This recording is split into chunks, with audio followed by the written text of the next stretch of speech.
I reached out to every single startup from Shark Tank India Season 1 to find out what happened to their company after the show. And in the case of Bhupinder, the founder of Theka Coffee, well, he actually hadn't watched a single episode of Shark Tank before stepping in front of the sharks. Before he went up on stage, Bhupinder told me that he called his dad and told him what he was about to do, and his dad said something really profound and supportive. He said, "Come what may, always remember that they will not make you. You have to make you. If they're sharks, then you're a lion. Go win it." But just giving away the plot here for a second, the reality is that Bhupinder didn't win it, at least not right away. See, the sharks love Theka Coffee, which Bhupinder had started in Ahmedabad in 2017, and for the first 2 years of the business, things had gone really well. Sales jumped from 1.2 crore rupees in FY19 to 1.8 crore rupees in FY20, which is incredible, but then the pandemic hit, and so by the time Bhupinder found himself in front of the sharks, Theka Coffee was on the ropes, and Bhupinder was struggling as an entrepreneur, which is why he went on the show. He was asking for 50 lakh rupees at a 5 crore rupee valuation for 10% of his company, and during the episode, the sharks tried to offer some advice.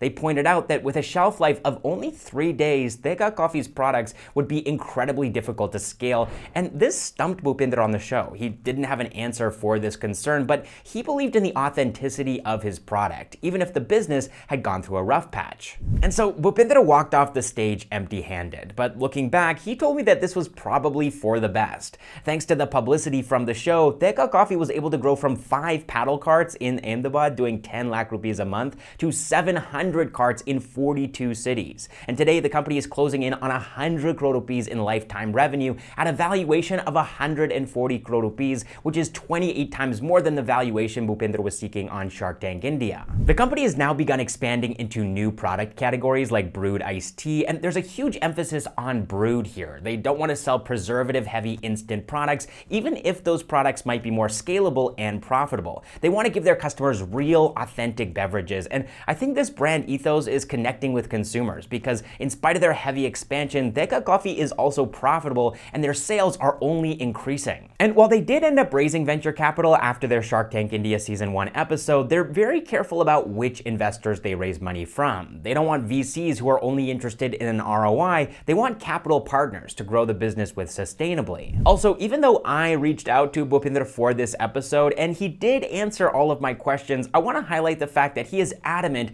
about building something of substance first before chasing fame and going on a bunch of podcasts and being featured in YouTube videos like this one. And so that's what he's focused on for the last couple of years, and I think it's worked out really well for him. Now, oftentimes when we think about business, we think about companies like Theka Coffee selling physical products to consumers. However, in the case of Backstage with Millionaires, you might just think that it's a YouTube channel and I'm standing in front of the camera making these videos and that's all that there is to it. But in reality, there's a lot of stuff happening behind the scenes. We spend a ton of time managing our operations, tracking our projects, reaching out to founders, and even signing collaboration deals like this one. So I want to take this opportunity to talk about this video's sponsor, Odoo, a one-stop platform to manage all of your day-to-day business operations, and stick around until the end of this segment to find out how you can get something from Odoo for free for life. As a business, you probably send a lot of documents that need to be signed by your clients every week. And each time you do this, you probably just go on Google and find the software that allows you to create those documents for free, but that might not be the best idea. You just don't know how secure your data is going to be with one of these random online platforms. And that's the reason I want to highlight Odoo's signature application, which allows you to digitally send, sign, and approve all of your documents online. All of this data is completely secure and private, and it's also pretty simple to use too. Let's say you want to create a document that needs to be digitally signed. Well, you simply open that document, select the fields of your choice, be it name, date, email, or signature, drag them around anywhere that you want, and you choose who should complete each field. You can also create templates to save yourself time and send the document directly to the relevant individual. Then, once you've sent the documents, you can check the application to see if the document has been signed, and if not, you can automatically send reminders for those individuals. And it's really not that difficult to sign these documents either. Recipients can open them on any device of their choice and electronically sign them with just a couple of clicks. Now, in case you still aren't convinced, you can actually use Odoo's e-sign without spending a single rupee because because they offer their first application for free for life. So if that sounds interesting to you, and it definitely should, then you can find a link to their website in the description and also in the pinned comment down below. Now, while the sharks chose not to invest in Theka Coffee, the next founder that I want to talk about here actually rejected the sharks' offer after they committed to investing in his company on the show. The startup I'm referring to is metaverse company Loka. This platform, which was created by Krishnan Sundarajan, was built around the idea that after the pandemic, there would be a shift in people's event attendance behavior, and they'd be more comfortable and interested in attending events in the metaverse. Now, the sharks made it pretty clear to Krishnan that, in their opinion, virtual events, if they were going to happen in the future, would end up happening in Fortnite or Meta, not in Loka. But they believed in Krishnan's abilities as an entrepreneur, and so Anupam Mittal, Piyush Bansal, and Aman Gupta ended up offering Krishnan 40 lakh rupees in exchange for 24% equity, valuing the company at 1.67 crore rupees. And Krishnan said yes. Everybody was excited to take this forward, but once again, Shark Tank India's infamously long due diligence process had other plans, and in this case, it didn't actually end up hurting the founder who was involved. Instead, it hurt the sharks, because once Loka's episode aired, the company started getting a lot of inbound interest from investors, and unlike the team at Shark Tank India, these backers were ready to move quickly, investing 80 lakh rupees into the startup at a valuation of 12.5 crore rupees. That's 7.5 times more than the sharks. As a result, Krishnan chose to walk away from the Shark Tank India deal, but that doesn't mean that he didn't stay in touch with the sharks. In fact, after the show, Krishnan told me that Aman specifically went out of his way to introduce him to several micro VCs. Then Piyush got in touch and took things a step further by connecting Krishnan with his co-founder Amit Chaudhary, and Amit went on to become Krishnan's mentor. Now, as for Anupam, despite multiple attempts by Krishnan to reach out to him and his team post Shark Tank India, he was actually met with no success. Loka would go on to become a B2B metaverse creation platform, and this was something a lot of businesses got excited about, including Lenskart and Boat, who both became Loka's clients. They also scored customers like Amul, for whom they created Amulverse, HDFC, and Red Bull, and they're currently developing a digital twin for Tata Steel in Tata Nagar in Jamshedpur. So, what does all this look like from a financial perspective? Well, Loka made 20 lakh rupees in their first year of operations, which isn't bad, but it pales in comparison to the 1.5 crore rupees that they brought in FY24. And a large part of this was due to the positive influence Shark Tank India had on their business. Also, Loka is now in the process of securing another round of funding, which will be significantly larger than their previous round and at a much higher valuation, and will help them in their latest endeavor. They're creating a gamified fitness console to make burning calories fun. Now, while Loka is enabling people to step into the metaverse, this next company, Torchit, is enabling people to step.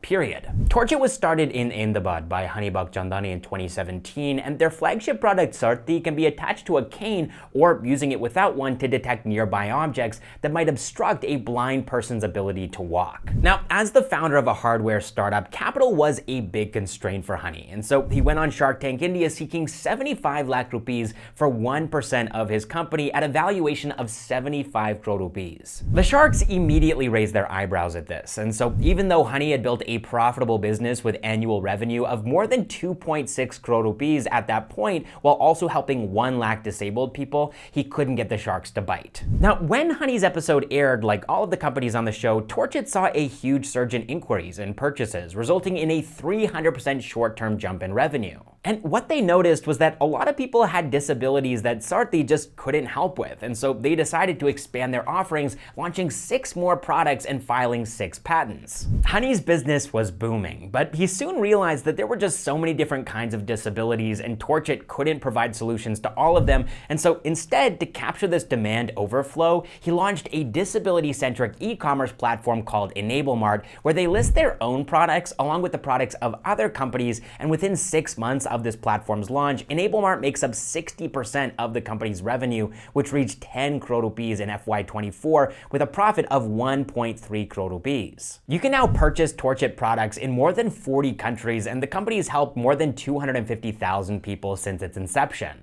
Now, while Torchit did cause the sharks to raise their eyebrows, this next company actually prompted them to make accusations and rude remarks. Ashnir Grover told the founders that they had no business sense, Aman Gupta told them to fire their CA, and Anupam Mittal, the one who, remember, offered to invest 40 lakh rupees into Krishnan Sundarajan's business and then ghosted him, well, he accused this next company of using Shark Tank India for marketing. Now, one major reason the sharks seemed to take so much offense here was the startup's valuation, and the company that I'm talking about is a deep tech business called QZense Labs.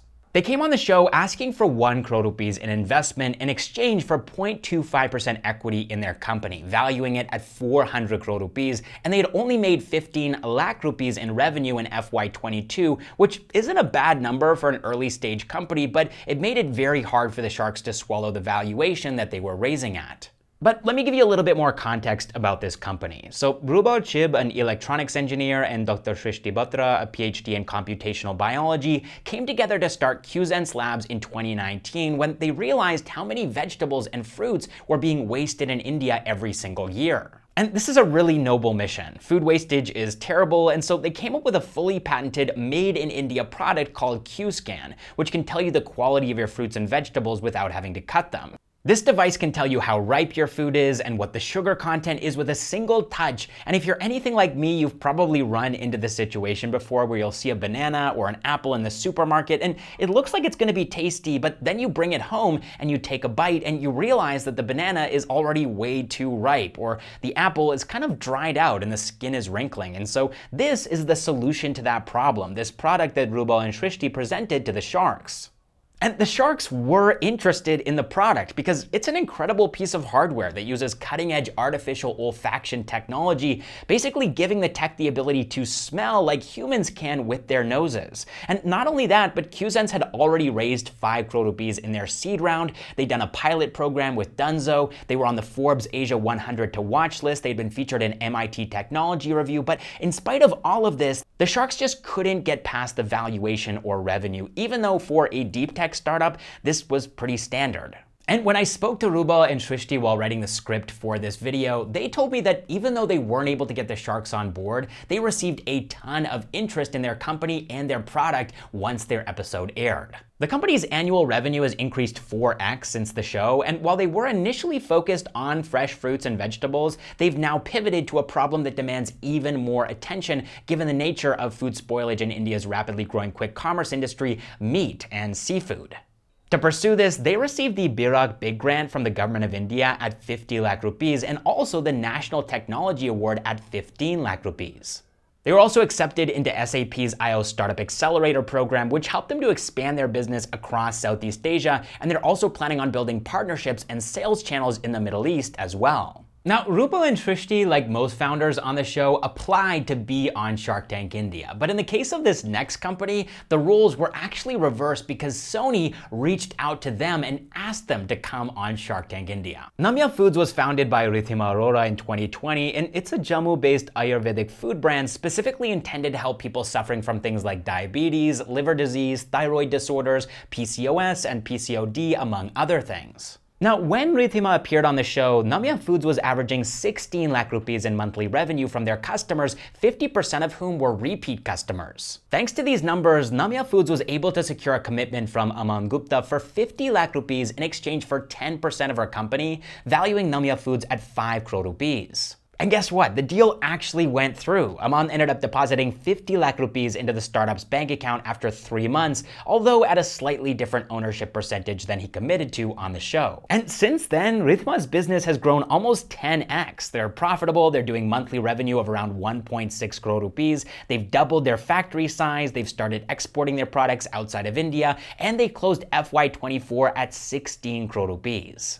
If you enjoyed this video, you gotta check out the last video that we made in this series. You can find it up here where we covered the aftermath of 5 other companies that were featured on Shark Tank India Season 1, including Zipline. And again, this is part of an ongoing series where we're gonna be covering every single company that was featured on Shark Tank India Season 1. So stay tuned, hit subscribe so that you don't miss any of those videos, and I will catch you in the next one.